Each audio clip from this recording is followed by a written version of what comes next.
Raider Power Tools present Plasma Cutting Inverter Machine RD PCM29.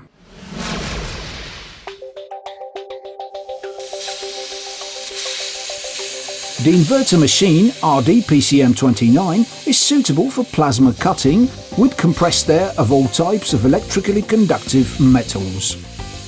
The maximum cutting capacity is 10 mm. The machine has a compact size and weight, an ergonomic handle for easy carrying, a manometer, a convenient display showing the current, possibility to adjust the current, possibility to adjust the strength of the arc.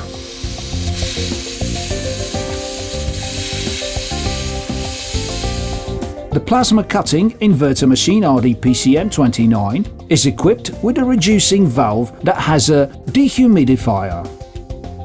There is a hose with clamps for connecting the outlet of the reducing valve to the nozzle at the inverter inlet.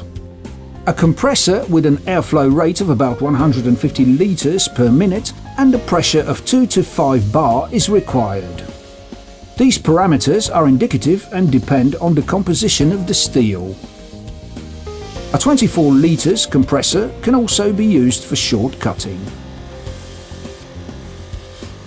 50 and 100 liters compressors, such as the RD ACO 30, are more suitable for long cutting.